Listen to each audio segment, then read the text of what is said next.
Bags. In this video, we're going to be looking at the Intergovernmental Panel on Climate Change, or the IPCC. I had the opportunity to record this one myself, and I wanted to give you, be able to see me and hear my voice. I'm recording at home today, so you get the added pleasure of meeting my my dog. This is Pippin. Okay. The other one is scared of the storm, so she's hiding under the bed.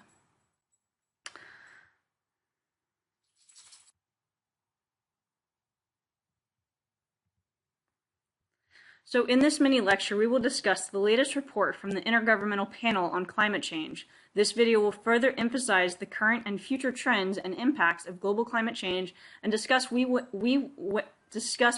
we may respond to climate change. The IPCC is a scientific intergovernmental panel of the United Nations. This panel was established in 1988 and produces reports that support the United Nations Framework Convention on Climate Change, or the UNFCCC, which is the main international treaty on climate change. The ultimate objective of the UNFCCC is to stabilize greenhouse gas concentrations to prevent anthropogenic changes in the climate system. The IPCC reports cover scientific, technical, and social economical information relevant. The IPCC report covers scientific, technical, and socioeconomic information relevant to understanding the scientific basis of risk of human-induced climate change, its potential impacts, and options for adaptation and mitigation. Please note that you need to understand what adaptation and mitigation is. I've provided you a video in the eCampus folder, mini lectures, presentations, and video folder that you really should watch, that you need to watch for this week. The IPCC does not carry out its own original research, nor does it do the work of monitoring climate change or related phenomenon itself.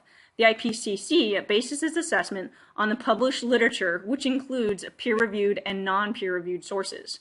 Thousands of scientists and other experts contribute on a voluntary basis without payment from the IPCC to writings and reviewing reports, which are then reviewed by governments. The IPCC reports contain a summary for policymakers, which is subject to line-by-line approval by delegates from all the participating governments. Typically, this involves governments of more than 120 countries. The IPCC provides internationally accepted authority. The IPCC provides internationally accepted authority on climate change, producing reports that have the agreement of leading climate scientists and the consensus of participating governments. The 2007 Nobel Peace Prize was shared in 2 equal parts between the IPCC and Al Gore. The most recent IPCC report is the final installment of the 5th assessment report, commonly known as the AR5. The AR5 was released in 4 parts between September 2013 and November 2014. The 4 parts are the physical science basis, impacts, adaptations, and vulnerability, mitigation of climate change, synthesis report, and synthesis report. The 2 responses to climate change are mitigation, which is pursuing actions that reduce greenhouse gas emissions to lessen the severity of climate change. Examples include working towards energy efficiency, relying more on renewable energy, protecting soil, and preventing deforestation. And adaptation, or accepting that climate change is happening and pursuing strategies to minimize its impact on us. Examples of adaptation include building seawalls and modifying water management strategies. I've provided a hyperlink to the IPCC's website in eCampus if you care to read more about the panel or their reports. The synthesis of AR5 is a 40-page summary of the 3 previous reports and is designed for policymakers. Overall, AR5 is the strongest, most robust, and most comprehensive report released by the IPCC to date. The report has stronger language than the overarching message is that warming is unequivocal and changes are pervasive. The report says that we must take actions to end our dependence on fossil fuels, or we will face warming and long-term severe, pervasive, and irreversible impacts for humans and ecosystems. Few people would read the 40-page synthesis report, much less the entire AR5 report, but what you will read is an abbreviated list of the main points within the 40 pages. The remainder of this mini lecture is derived from an article published in the GRIST titled "The 10 Things You Need to Know from the New IPCC Climate Report." I have read both the GRIST's article and the synthesis report and can confirm that the GRIST accurately summarizes the AR5 synthesis report into a manageable list that most everyone can read and understand. A link to the GRIST's original report is provided in eCampus. So let's begin. The first take-home point from the AR5 is that we are responsible for climate change. According to the report, human influence on the climate system is clear, and recent anthropocentric emissions of greenhouse gases are highest in history. The atmospheric concentration of greenhouse gases, specifically CO2, methane, and nitrous oxide, is unprecedented in at least the last 800,000 years. The source of these higher emissions is the burning of fossil fuels, which is driven by economies and our growing population. The graph here shows the increase of global anthropocentric CO2 emissions. Just in case you're wondering, it is possible to tell what sources of CO2 come from volcanoes or other natural occurring sources and which come from anthropocentric sources. We know from such chemistry tests that the carbon from our emissions is distinguishable from natural sources from natural sources, and ultimately it is our sources, or the anthropocentric sources, that are causing the increase in carbon dioxide and other greenhouse gases. Take-home point number 2. Global climate change is not some far-off threat that we are speculating will happen. Global climate change is happening now. Each of the past 3 decades has been warmer and warmer than the previous decade on record. Sea levels are rising, Arctic sea ice is shrinking, and crops are changing, often getting smaller. The world is getting wetter, and storms and waves are becoming more intense. The graph on this slide shows global average combined land and ocean surface temperature changes. Notice that at about 1900, the trend has been changes in surface temperature have been increasing in the positive direction. I don't mean positive as in good, but positive as in the changes are becoming larger. The graph on the bottom shows the global average sea level change has been increasing since the same time. Take-home point number 3. The effects of climate change are going to get worse. The graph in this slide shows how much global mean sea level will rise and global average surface temperature change will rise under several different emission scenarios, all of which to some degree show these changes will intensify. We expect longer and more frequent heat waves, extreme precipitation events that are more intense and more frequent. Oceans will continue to warm and acidify. Global mean sea level will rise, and 3.7 to 4.8 degrees Celsius warming or more by the end of the century. Take-home point number 4. A great deal of the most recent warming has been in the oceans. As we discussed when we studied marine systems, colder water is denser, whilst warmer water is less dense and rises to the surface. As the oceans warm due to increased global temperatures, the water expands. This causes stronger storms, rising sea levels, and eroding coastlines. To give you a point of reference, about 90% of the energy from the atmosphere and the climate system that has been added since 1971 has gone into the oceans. You might ask yourself, well then why isn't the ocean warming faster than the atmosphere? The reason is because one of the emergent properties of water is that it has a high specific heat, meaning that water can absorb a great deal of heat before it actually increases in temperature. This principle is apparent when you boil water on the stove. The pot the water is in will become hot to the touch well before the water changes temperature. This is because the metal the pot is made out of has a lower specific heat than water. This property of water is what helps to regulate our climate. However, it is important to note that even small changes in temperature in the ocean can be detrimental or deadly to organisms that call the ocean home. Take-home point number 5. The oceans are becoming more acidic. Specifically, the ocean is 26% more acidic and pH continues to decrease. The acidification of the ocean is commonly called the other CO2 problem. As we've discussed before, the ocean absorbing CO2 from the atmosphere causes ocean acidification. Ocean acidification threatens organisms with hard calcium carbonate shells, such as shellfish and coral, and other organisms higher up on the food chain that rely on these organisms in one way or another within the food chain. Since the beginning of the Industrial Revolution, the pH of ocean surface water has fallen 0.1 pH units. While this may not sound like much, remember that pH is on a logarithmic scale that spans from 1 to 7. Each step on the scale represents a tenfold difference in hydrogen ion concentration. Therefore, a change from pH 7 to pH 6 means that there are now 100 times more hydrogens in the water. The 0.1 pH unit change in the ocean equates to a 30% increase in acidity. Models indicate that unless we reduce emission rates, we could expect the ocean to become 150% more acidic by the end of the century. This would mean an end to beautiful coral and the fisheries as a source of food for a growing population. Take-home point number 6. The countries that will be most affected by climate change are the developing nations. But we are all at risk and vulnerable. This figure shows the widespread impacts attributed to climate change. Notice every region of the world will experience effects, but these effects will differ based off of location. Recall I stressed this point in the Global Climate Change mini-lecture. The little bars next to the symbols indicate the confidence in attributing the effect to climate change.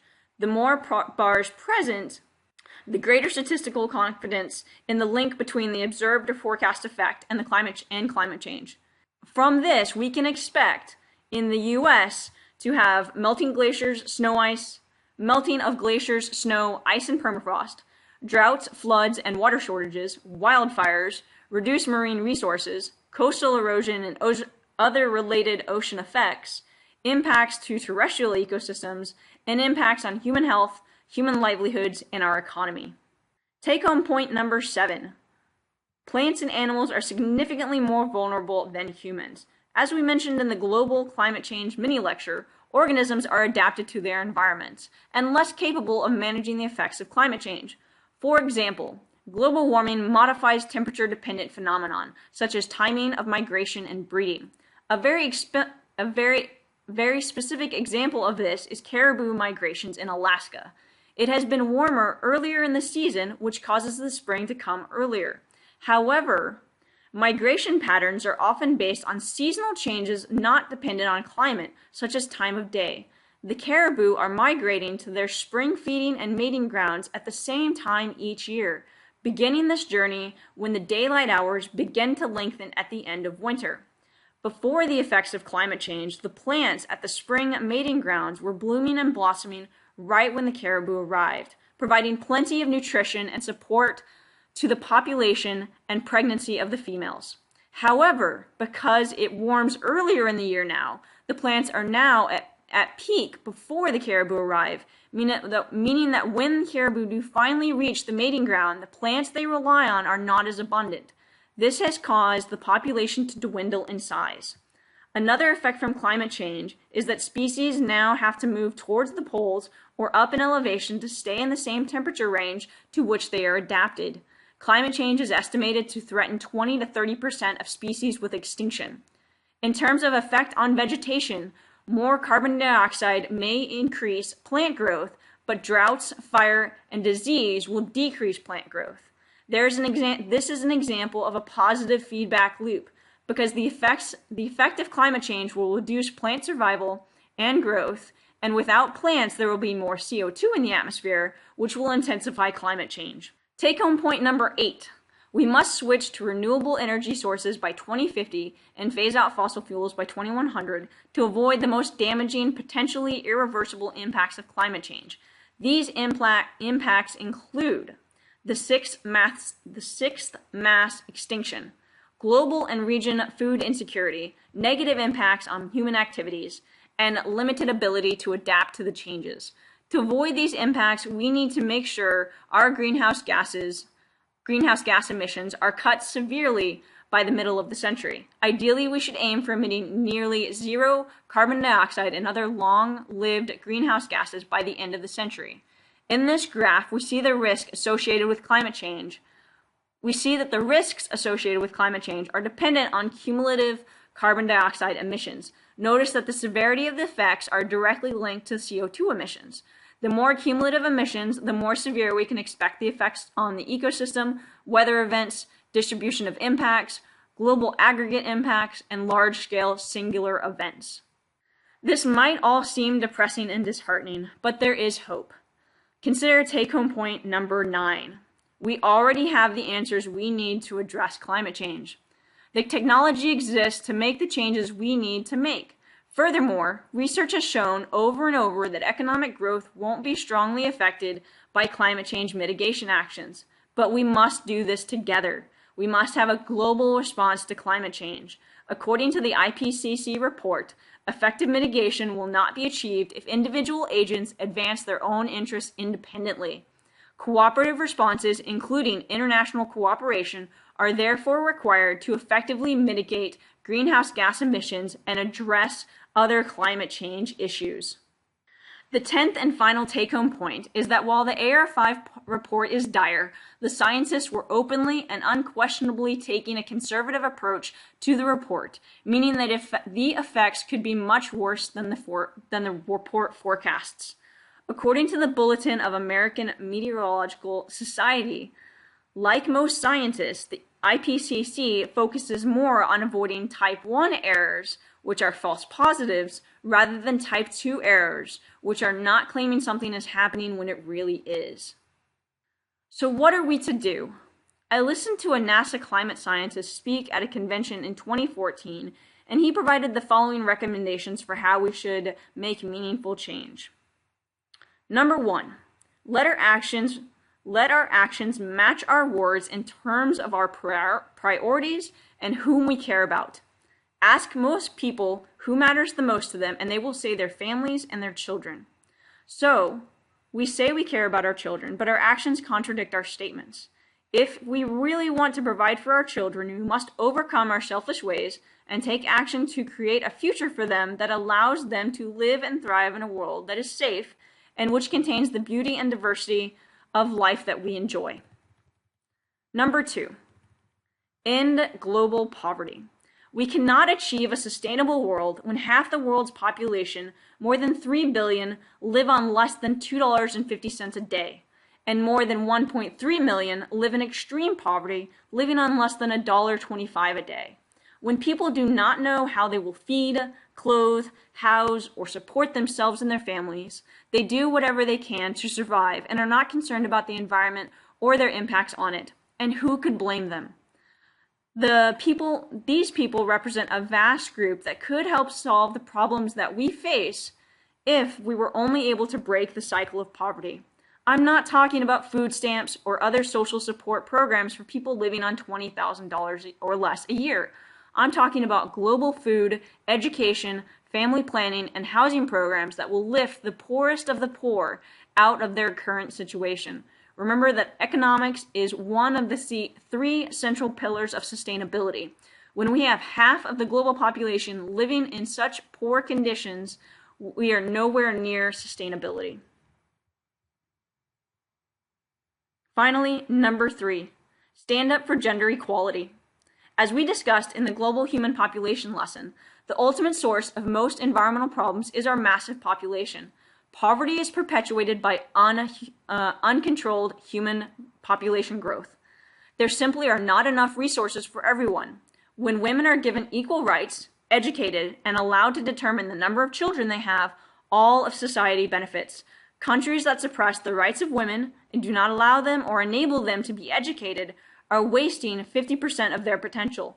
Communities, and therefore nations and the world, will be better able to tackle and solve the environmental problems of the day if women are given equality in all aspects of life.